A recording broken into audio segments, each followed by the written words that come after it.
Okay, looks like we've hit 1/4 the hour and we'll kick off. I assume everyone can hear me. Please just type some comments if you have any issues, and we've helper in the chat window there. She can help you with any technical issues. So if you have just joined, we will be talking about running a stress-ish free company today. And yes, such a thing is hopefully possible. So a little bit about me. I'm Owen Lansbury. I'm a co-founder of Previous Next, and we're a full-service Drupal company running in Australia since 2009. I'm dialing in from Sydney now. It's just past breakfast time on a Friday morning. And outside of Previous Next, I also lead the Drupal South Steering Committee, and we run the Drupal community initiatives in Australia and New Zealand, including our major events down here. And I've also sat on the Drupal Association board since last year, where I'm part of the Strategic Direction Committee, and I also chair the Revenue Committee. So if you're interested in this talk, you're likely to be an agency founder or manager. You might be a leader within a larger organization, or you're a team member who's interested in driving change within your organization. We will have time for questions at the end, so please just wait to post these. There's the chat window on the side that I'm sure you can all see, and please just mark questions with a Q so they don't get missed if there's other chatter happening in the meantime. And today's talk, what I wanted to look at is the myths that we're sold about what being in business should be like and how far away from actually being stress-free these things are. So we'll go through talking about how you can calm yourself first, and how this then transfers to having a calm team and happy clients, and then the overall effect this will have on your business as a result. And at the end of the talk, hopefully you'll have some new ideas and approaches to removing these notions of being crazy at work, maximizing the job satisfaction and long-term retention of your teams, and ensuring high productivity and profitability for your business.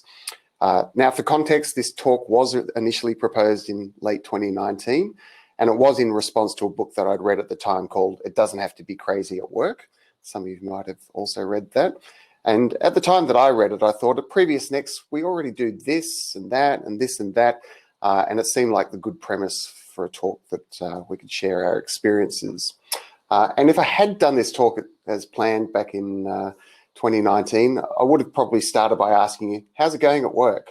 And I would have expected responses to be things like, I'm so busy, things at work are completely crazy, and I'm always under the pump.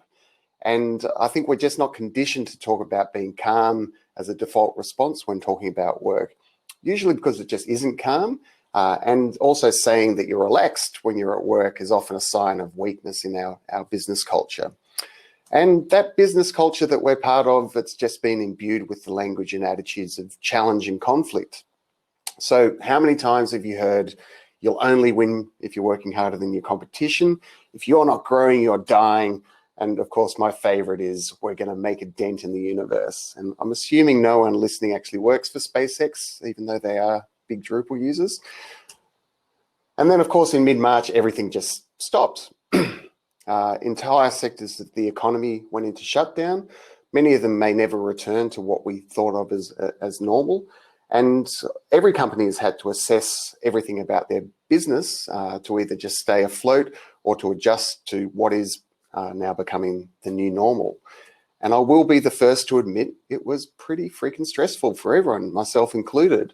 And it still is. We're certainly a long way from what we might be going back to what we thought of as normal, and like I said, may never actually go back to that previous state.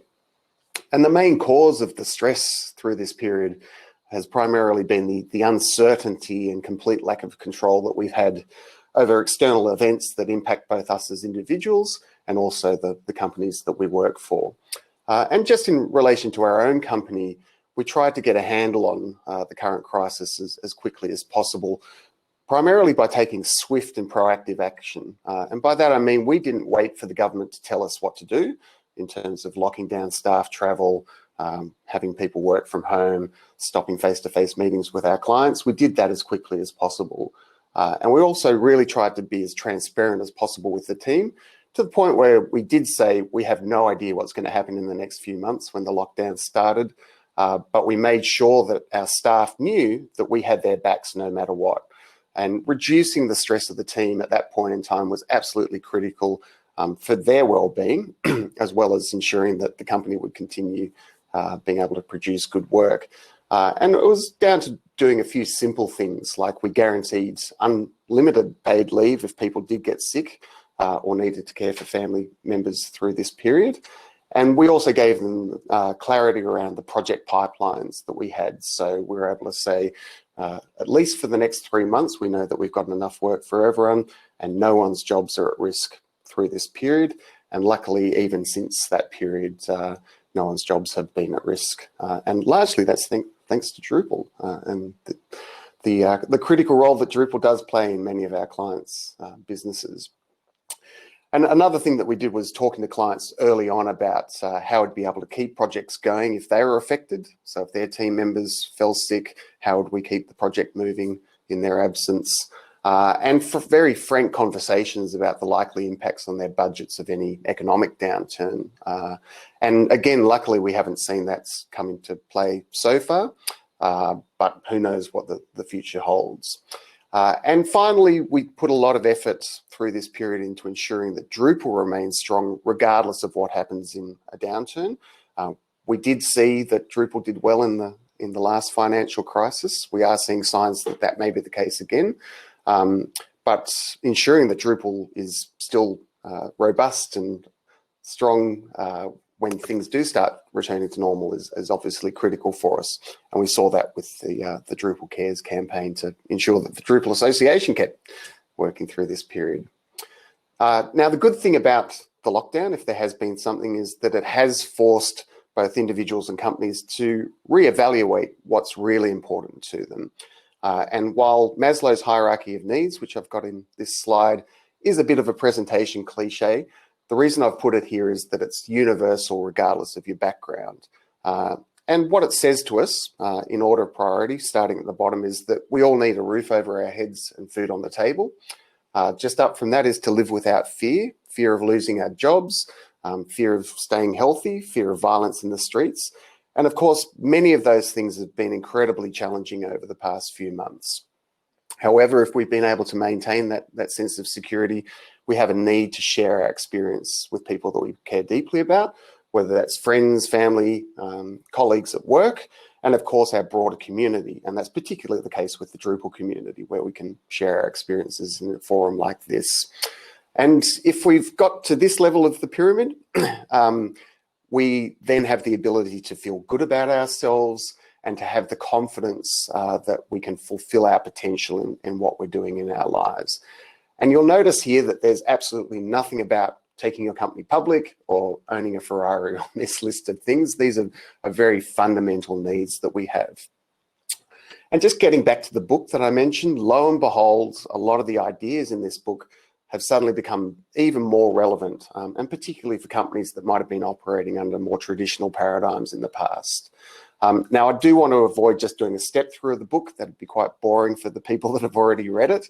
But I want to focus on how we at Previous Next have already applied many of its core concepts. And I also want to be clear from the start that I don't agree with everything in this book, and that, like myself, you'll take different things will apply to you depending on your own circumstance. And it's not necessarily about removing stress completely. There's definitely levels of certain types of stress that can be beneficial to keep you focused.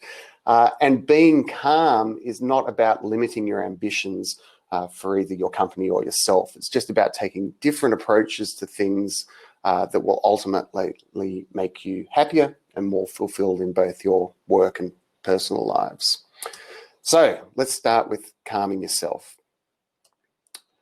So a natural state for many entrepreneurs like myself, we thrive on what we think are healthy levels of risk and anxiety. And surprise, surprise, many of the people that we work with or who work in our companies, they don't thrive on the same things.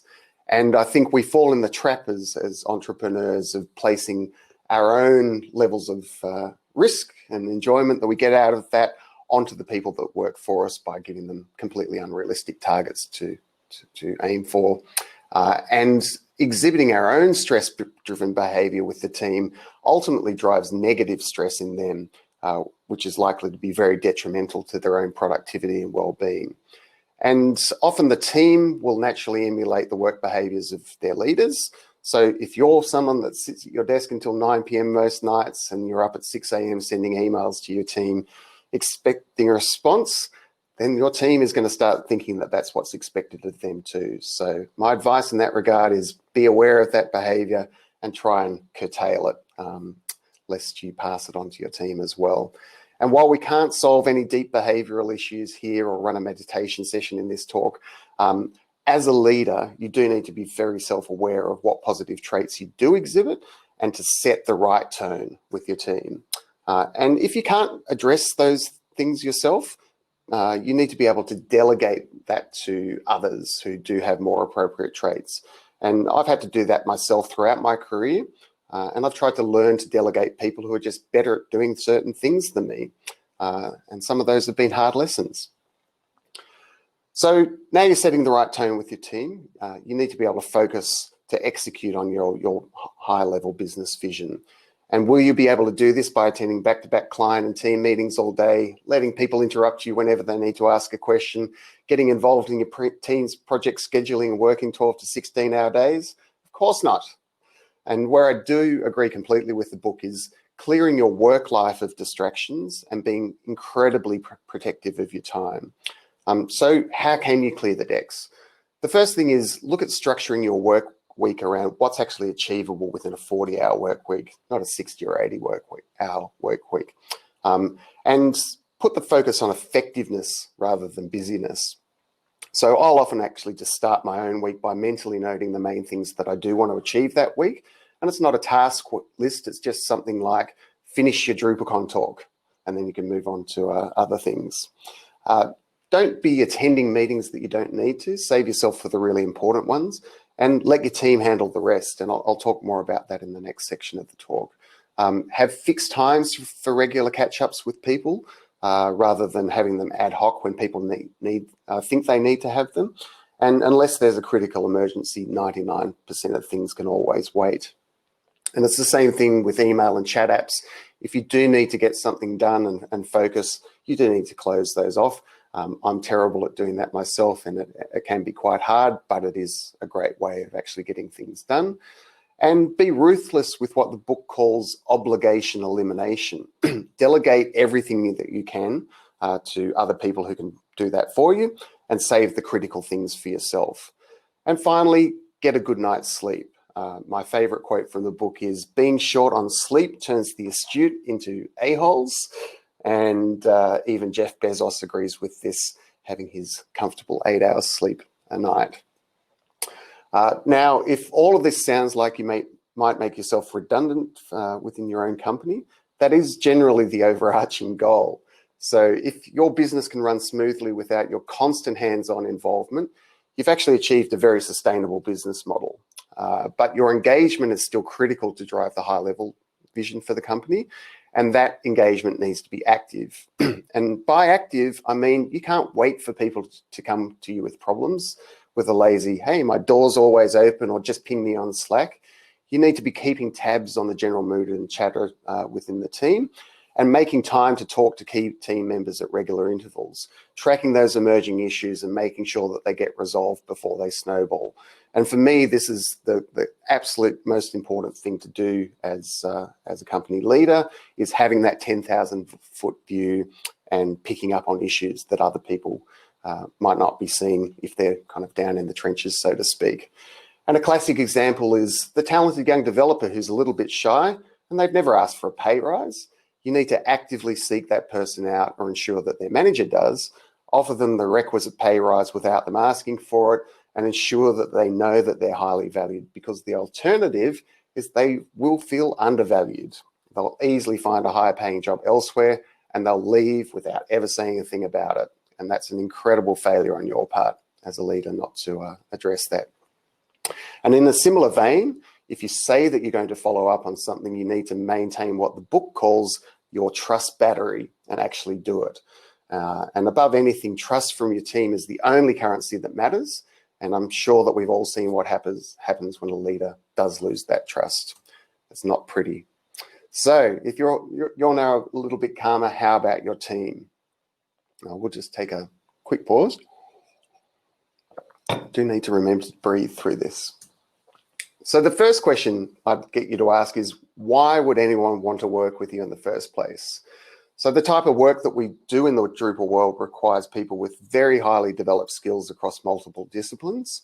And because Drupal is at the upper end of the technology complexity curve, this is only increasing, especially in terms of the types of projects that we now work on. And we often talk about this war for talent. So what are the best employees driven by, and how do you attract them? So number one, remuneration is obviously very important, but it's quite easy to determine what market rates are and be able to pay at or above that rate. And if you as a business or company can't pay market rates, you've got a fundamental business issue that needs resolving before we can get back to that point. Number two, more than money is the type of projects that people are working on and the intellectual challenge and skills growth that comes with that. And a key part of this is, if you are working with Drupal, is actively driving open source contribution within your own companies on company time, because it gives people to work on something that's much bigger than client projects and to develop relationships outside their immediate teams and be mentored by some of the most experienced people in the Drupal world. And just as importantly, who are your team working with? So A players want to be playing with the A team. And if you've got a hiring policy of loading up with a fleet of juniors with a couple of A players mentoring them, those A players will quickly lose patience and move on. And finally, how much self-direction do these A players have in their roles, or are they being micromanaged? And we all know how much A players hate being micromanaged. So luckily, COVID has quickly shown the world that working remotely is achievable for many businesses. And the Drupal world has led this for years, with most companies having some or all of their teams distributed. And the message here is great people are anywhere. All of the tools are available to make this possible. So it's much more around establishing processes and policies to support remote working. And I saw a great work in the DrupalCon video library on exactly this topic, 10 tips on supporting remote teams. And what we found works effectively is having smaller team sizes of 3 to 5 people, which is much more efficient and builds much stronger levels of trust amongst those team members, especially if they're working consistently with each other across a number of projects and not chopping and changing between teams on every project. And it's still very important to ensure that the whole company interacts, and you can do this either virtually or in person at consistent intervals, so that everyone's clear on the broader company goals and direction, and to build relationships outside their immediate teams. So you've hired these great people. Let's get them taking the wheel in terms of how they're working together. And while this talk isn't about agile project management specifically, the core concept of self-organizing is critical to highly motivated and engaged teams, whereby the teams define their project schedules, their meeting times, the other communication methods that they might use, and the deliverables that they have for a project. And this builds strong relationships both between the team members themselves, but also with the clients without relying on layers of middle management. And it ensures that the team is personally invested in a project's delivery rather than that being imposed on them. And while individual teams are self-directed, there's agreement company-wide within Previous Next on standards in terms of tools, design, coding, and we adjust these as required over time so that people can easily switch between teams and know how everyone else is working. And of course, things don't always go smoothly, but when they do, your team needs to know that you've got their back and that you'll be there to defend them. And this is usually related to managing unrealistic client demands and adversarial behavior. And the simplest mechanism to address this is in establishing multi-tiered client relationships. So at the project team level, they might be dealing with a client-side project manager who thinks that threats and micromanagement are great team motivators. Of course, they're not. And if you've established a relationship between your own senior staff, or this is a role that you yourself as a leader can play with a client's senior management, this type of issue gets dealt with at that level. And this approach achieves a number of important things. Firstly, your team knows that you've got their back and that you will defend them. in these types of situations. And likewise, the client knows that you're committed to keeping the project on track by identifying issues, but by the same token that you won't be pushed around, that you want to work in a collaborative fashion. And funnily enough, those problematic client team members, we often see them looking for new roles shortly thereafter. And we've seen that many times by taking this approach. Similarly, your team might be highlighting issues internally that need addressing around processes, tooling, or personnel. And while they'll be able to solve many of these issues themselves, they'll still often be looking to you to handle the really hard and often unpleasant things, like coaching someone with performance issues or moving that person out of the company entirely. And if you are able to tackle these issues swiftly and decisively, your own trust battery with the rest of the team will remain charged. But if you let those things linger, you'll have much bigger problems to deal with over time. And so now you've got this team working together with strong relationships. Where many companies fall into a trap is they start referring to the company itself as a family, when in reality, many of them are just trying to extract more head hours out of their staff through misguided notions of company loyalty and loyalty to the team. So instead, what we've tried to do at Previous Next is focus on a family-friendly culture where family is prioritized well above work. And this, again, can be achieved with a few simple policies. So number one is project scheduling is only ever based on people's standard working hours and availability, and overtime is never accommodated into a project schedule except in the most extreme cases. And it's often the team themselves that steps up and says, okay, we've got to do a push here because it's an error that we've made that needs to be addressed. But even in those cases, it's a plan with the team's input and agreement around how it should be managed. Staff in Previous Next, they can set their own working hours around family commitments, and that might be around getting kids to and from school at hours that don't normally fit with normal working hours.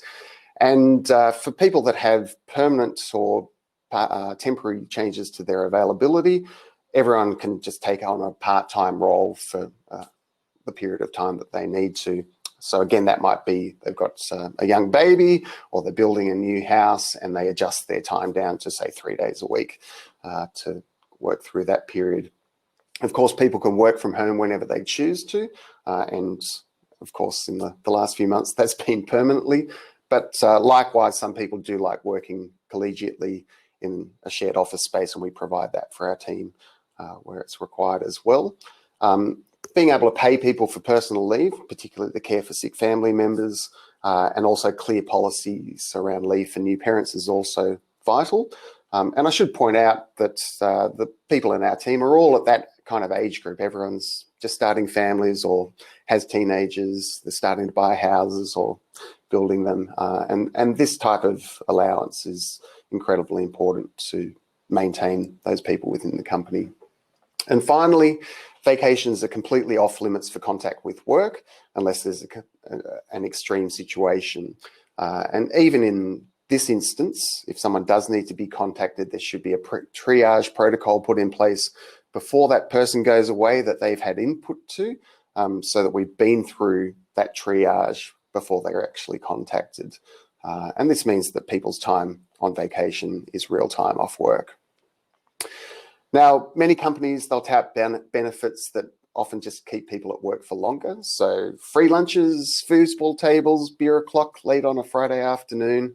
But what about benefits that actually get people away from work and engage with their friends, families, and the wider world? And things that we've adopted at Previous Next include things like the open source contribution policy that I mentioned earlier.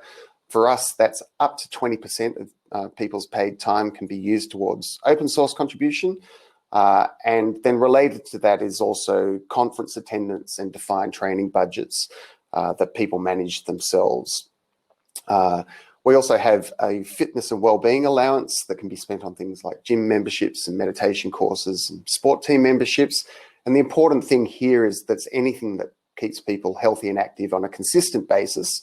So we're not buying people's running shoes, but we might be paying for their running club membership fees. And then another critical thing is having extended sabbatical leave after a certain period of tenure. And for us, at the end of both the 5 and 10 year mark, we provide an extra 4 weeks of leave on top of accrued leave that people might have that might see people going away for up to 3 months at a time after that tenure. And ultimately for us, a healthy company culture is driven as much by what people are doing outside of work as they are inside. And we have a little random Slack channel that everyone gets in to talk about what they've been doing on weekends and what their kids are doing at school. And they're often the most rewarding things to be part of when you're hanging out with your colleagues. So that's your team. What about clients? And I want to get back to this notion of trust. In the same way with your team, establishing and maintaining trust with your clients is the key to these long-term relationships. And that trust is established from the very first engagement. If you win a project by underbidding or overpromising, you're on the back foot from day one. But if you're honest about the real effort and costs that go into a project, your great clients will trust you even when things go badly on occasion, and they'll keep you engaged for a long, long time. And our own average client tenure is well over 5 years for our biggest clients, which pays huge dividends in the long run. And a lot of this comes from knowing when to say no. No to the wrong type of client, no to unrealistic demands, and no to projects that will drain your team and risk people leaving. And then finally, no to problematic people. As I mentioned before, you want your own team members to be working collegiately together, as well as working with people on the client side, and to detect those personality issues early on and address them. And related to know is knowing what you're good at as a company. So it's very easy to get caught in the trap of trying to offer a broad array of services to a client that you're really not that well qualified to do. And in the process, you'll stress everyone out trying to deliver on that. So focus in on the expertise that provides your clients with the deepest value rather than spreading yourself too thin. And you can always introduce partners with specific expertise so that you're still managing the overall client relationship, but you're not trying to pretend that you have that expertise yourself. Now, this is not to say that over time you might grow competencies in new areas, but do this strategically rather than reactively, because there's nothing worse than wondering whether you can actually pull off a project, and most clients will detect that straight away. And again, it comes back to this notion of trust, that you can actually deliver what you say you're going to do. Now, building long-lasting client relationships, I did do an entire talk on this in DrupalCon Amsterdam. You can check that out on YouTube. Just look for winning and retaining long-term clients. So I won't delve too much into that, but the key outtakes from that talk were your own team will often outlast most or all of a client's staff over a number of years, and that puts your company into a position of being the absolute trusted partner and advisor to a larger client. And once you have these long-lasting relationships, then repeat projects with the same client are always going to be easier to win than the stress of going after new clients, pitching on new projects, maybe win some, maybe lose some. But if you're doing that with an existing client, it's always going to be easier. So into the final stretch, how does all of this calm your own business? And I want to start this by saying, be careful what you wish for. So just going back to these classic business myths that we've all been sold, even in our case, our first business plan was quite typical of the stereotypical ambition. And that was, let's just grow the company, get a certain number of clients, hit a certain revenue target, and then we'll just sell the company. And lo and behold, after a few years in business, we did get a tap on our shoulder. We got offered a chunk of cash up front, some fancy job titles, and some completely crazy growth targets that we'd need to hit before we actually got paid what the company was worth at the time. And because we had a strong, sustainable business with happy staff and customers, we were in a very good position to take the offer process slowly and carefully. And when that offer didn't align with what we felt was better than remaining independent, we had the power to say no. So focusing in on sustainability rather than a build to flip business model, focus on a built to last one. The irony is that if you're running your business like it's going to last a long time, the practices you put in place make you more attractive to a potential buyer, including the long-term client relationships with large-scale clients I've talked about, having a strong billable hours ratio and consistent profitability, and having strong staff retention. So the tech industry, as many of us probably know, has the highest staff turnover of any business sector. If you're working at Amazon or Google, chances are within 12 months, the colleague next to you is gone. And even at Apple, that's only 24 months. And at Previous Next, I'm very proud to say that our average tenure is currently 5 years, and we've got a whole number of people who are about to hit their 10-year mark with us. And having those long-term stable teams is absolutely critical to how our business operates and the IP that we retain within the company. And finally, us as co-founders, we're not critical to daily operations. The team can run the company themselves, and they look to us for the overall vision of where we want to take things, and for us to step in and do often some of the harder things about running a company. I'm the one that gets stuck doing the tax returns.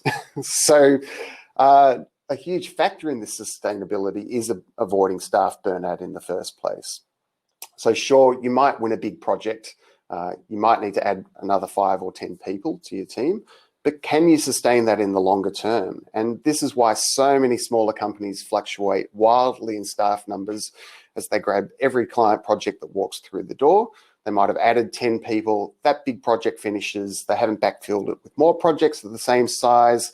They hold on to that extra headcount for too long. And in many cases, I've seen companies shutter the entire business because they just drain their profitability and cash flow dry.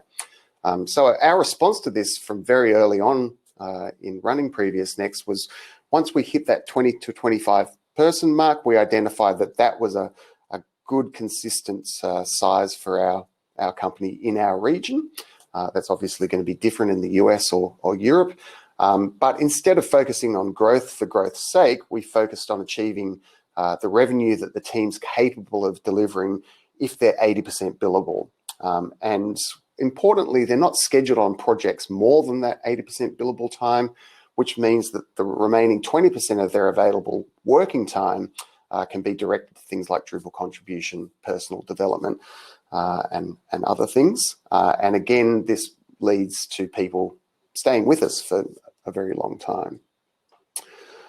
And once you understand that capacity that you can generate, you can then focus on profitability. And for us, we've always had this minimum 20% net profit target that we've tried to adhere to. And because we've always had that profit, we've had strong cash reserves and have never had any actual debt. And that's given us this huge buffer against ups and downs in a typical business cycle. And we had the classic case, like many companies in 2016, there was a big pause on Drupal projects because no one was moving straight to Drupal 8. And sure, we did have to take some measures. We lost a couple of people out of our team as a result, but we were quickly able to move back to full capacity once the market picked up again. So profit, it's not a dirty word. It does equal stability. It's the freedom to say no and sleeping soundly at night. And if you've generated profit, you're then able to decide what you do with it. And in our case, we have a profit sharing scheme with all of our team that we're very happy to pay at the end of each year. So sure, some companies, they do focus on revenue growth at all costs, but this is usually at the expense of profitability and cash flow. And that'll often spiral out of control. And again, it may take the whole company under if they're not careful. And for us, it's not about winning at all costs. From day one, my co-founder and I, we've had a very strict policy of never putting our personal assets at risk for the business. And while we have used financial targets as benchmarks, they haven't been arbitrary or unachievable. And like I said, our core target is the revenue that's achievable with the existing team, rather than trying to factor in if we win this project or if we hire X number of people, we'll hit this target. It's based in what's actually happening at the time. And we're generally quite conservative about things that we do invest in. So if it's things like internal product development, we want to see the plan for that before we just start throwing cash at it, and recently just launched a hosting product as a result.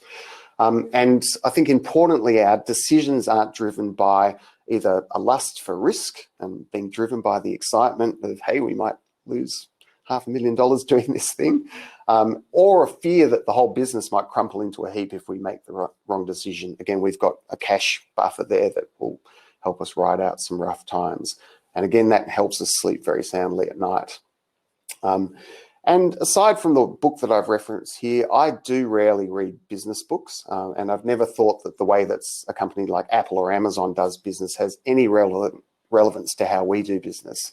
And this is about identifying and refining best practices and tools that work for your company and evolve them carefully over time. So while you should be prepared to adjust your processes as the need arises, don't just change for the sake of changing because you read it in a blog or because some other big company is doing it.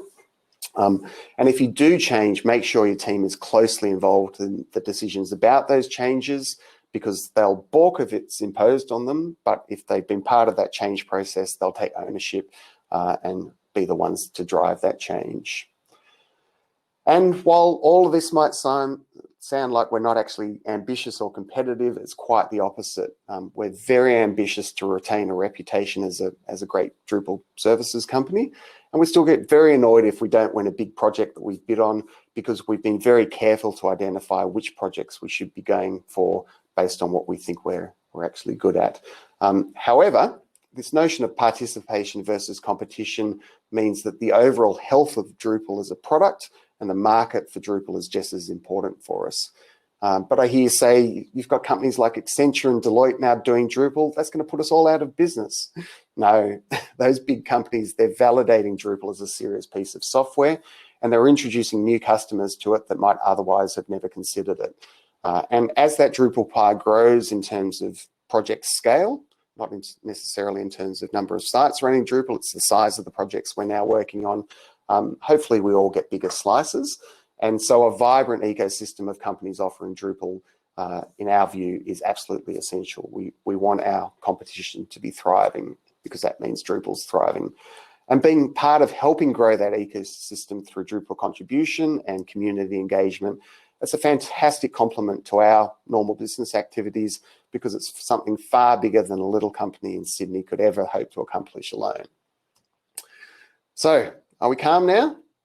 There's 3 core takeaways that I hope you get from this talk. The first one is, stop being so darn busy. Stop wearing this being busy as some kind of badge of honor. And once you break with this notion of business yourself, you can start to then convey a sense of calm to the rest of your team.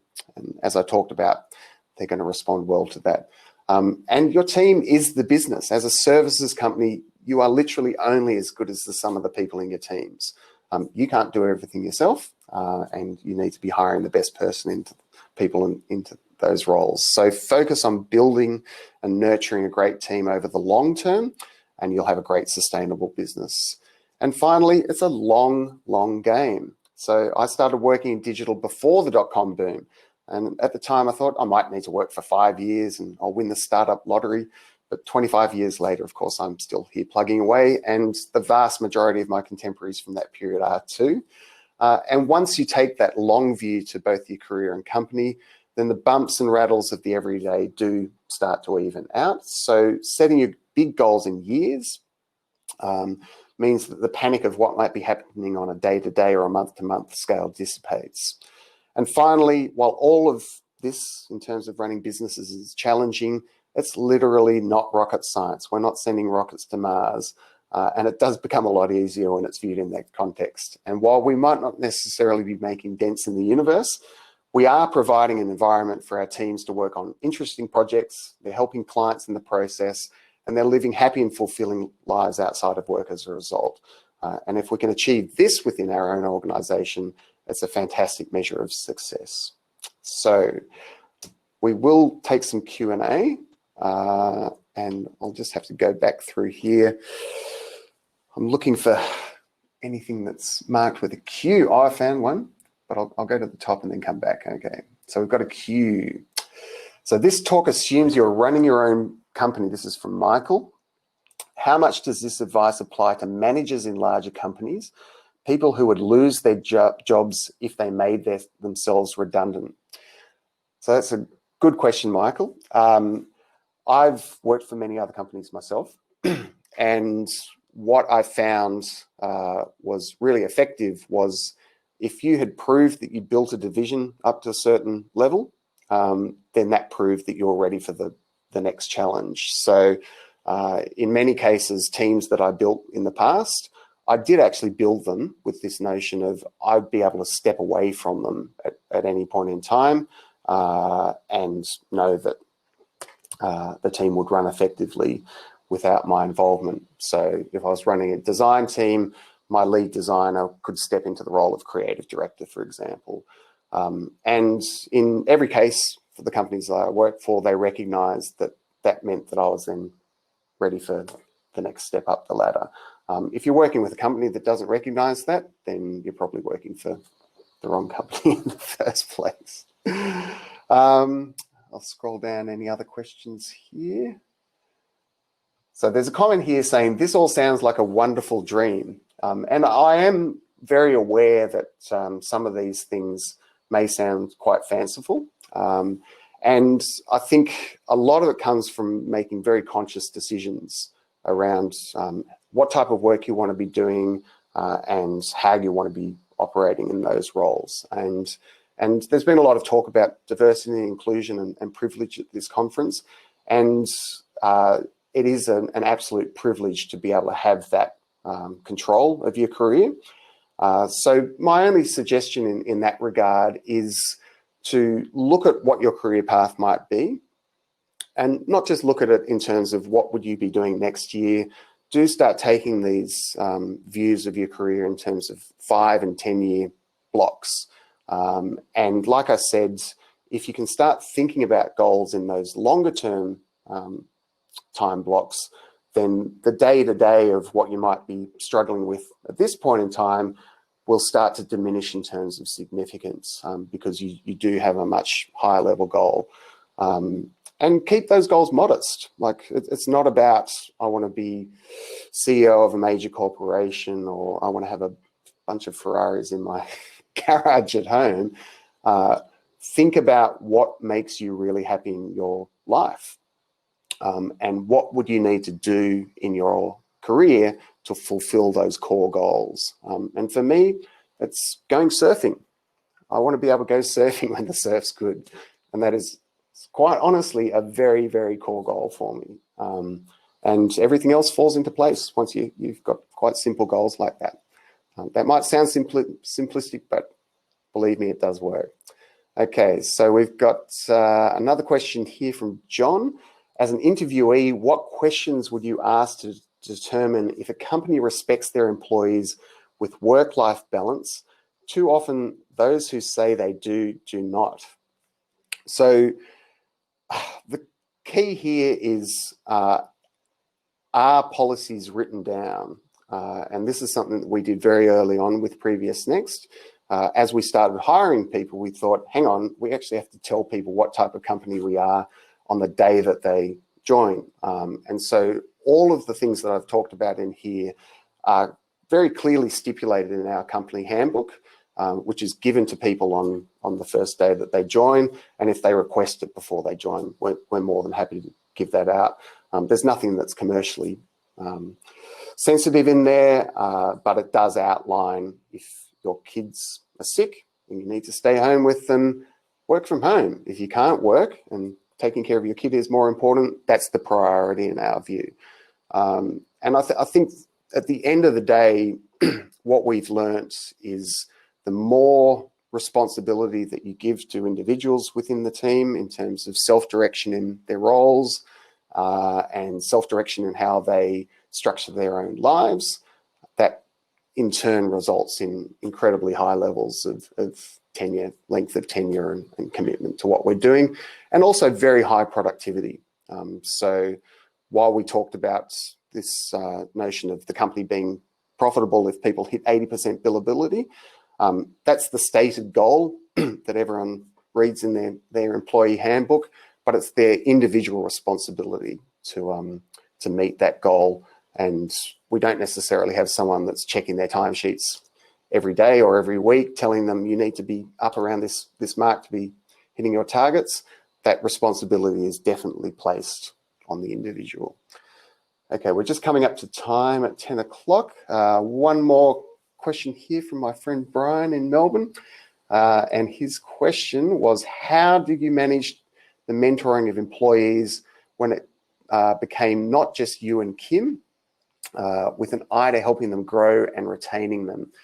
So a lot of this comes back to our team structures. So within our teams, we've always got someone that's very experienced, and we will call them a lead within that team as a development lead. But the team themselves have a lot of independence in terms of, like I said, how they're communicating with each other, what type of regular catch-ups they're having, et cetera, et cetera. So the people who are kind of playing leadership roles within those teams are the ones that are doing the mentoring. And then in our coding practices, a lot of that comes down to peer-reviewed coding and those types of things, so that people are learning as they're being mentored.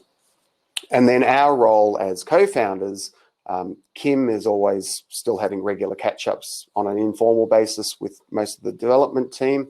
And then I'm working with the leadership team in terms of the higher level goals of the company, and putting my position forward in terms of what I think we should be doing. But at the end of the day, the team themselves are now making most of the big decisions around what projects we're going after, whether we should be hiring new people, et cetera, et cetera. So I will leave it at that. Sorry, I couldn't answer all the questions here. There's a couple more there. Feel free to ping me on Slack. Actually, I'll just put my contact details up here. Where's my slides gone? There's the feedback. There's a link at the top there that you can provide feedback on the talk. And if you need to follow Previous Next, we're on Twitter. Lots of links to blog posts and things like that we write. Email me anytime, owen@previousnext.com.au, and you'll find me on Drupal Slack anytime as Owen Lansbury. Thanks again, everyone. Enjoy the final session that's coming up at DrupalCon Global, and we'll see you next time.